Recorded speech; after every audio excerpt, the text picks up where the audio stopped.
I'd like to invite you to visit a must-see Vasa Museum in Stockholm and explore the world's best preserved 17th century warship Vasa that was capsized and sunk in the shallow waters of Stockholm harbour in 1628.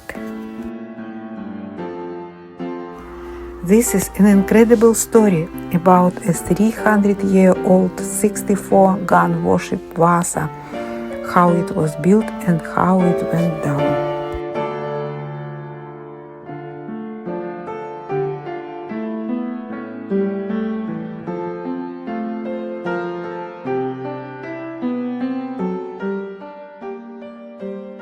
Sinking shortly after leaving port in 1628, the Vasa was rediscovered in the late 1950s. The ship was brought up in 1961 in surprisingly good condition after 333 years at the bottom of the sea. The preservation treatment with special chemicals took almost 20 years to complete.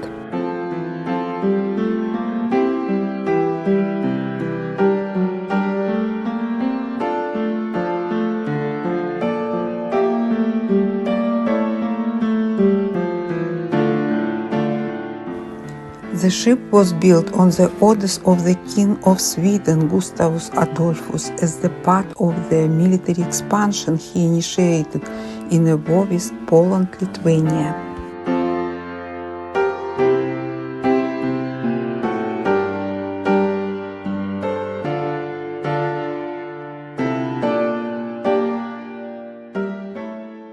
The designer, Henrik Hybertsen, was an experienced and well-respected master who had built a number of successful warships for the Swedish crown.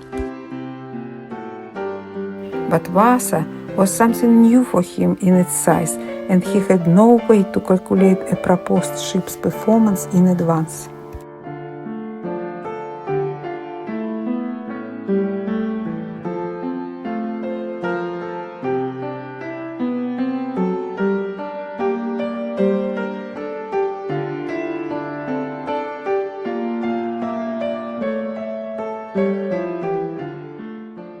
The mathematics we now use to predict stability and speed were more than a century in future, but at that time it was common that new ships were unstable when first put into service. There were some accepted methods for fixing this problem. Unfortunately for Vasa, it did not survive long enough to be improved.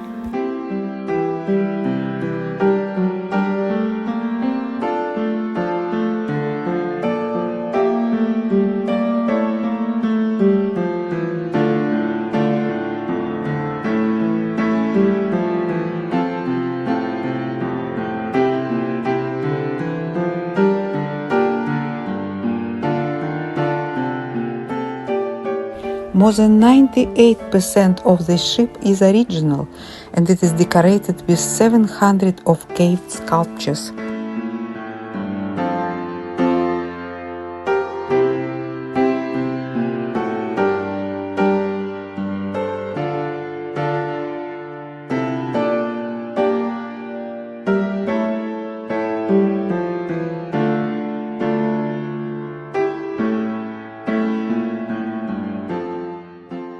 The sculptures include a roaring lion, emperors and gods, mermaids and heroes, angels and devils.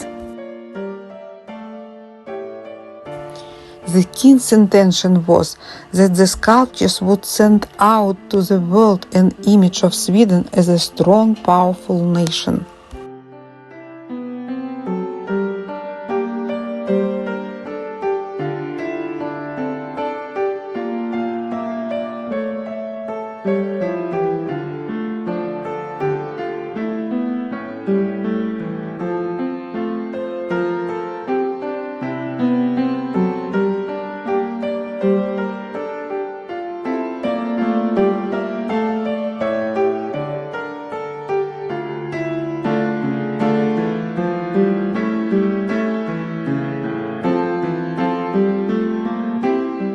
To achieve this, The sculptors drew on classical mythology and history and painted their work in bright colors.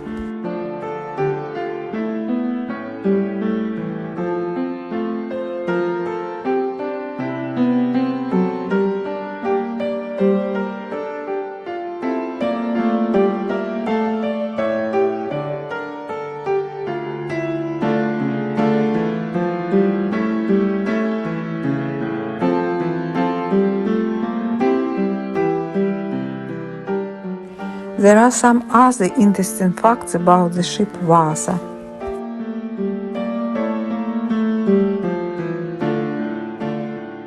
The 69-meter-long Vasa, with 2 gun decks, 64 bronze cannons, and 450-man crew, was twice as much as most powerful European ships on its day.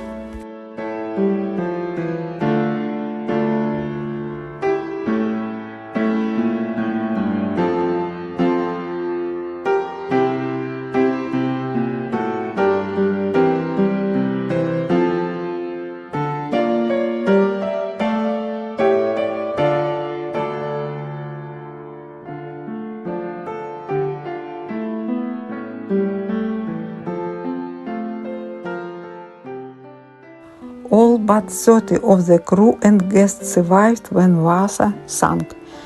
Most of the dead were trapped inside the ship.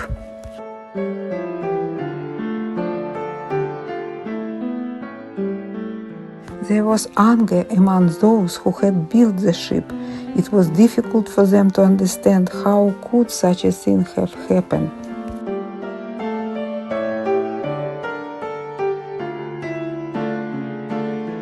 To end on positive note, large 2-deck warships were subsequently built and sailed successfully during the latter 17th, 18th and 19th centuries.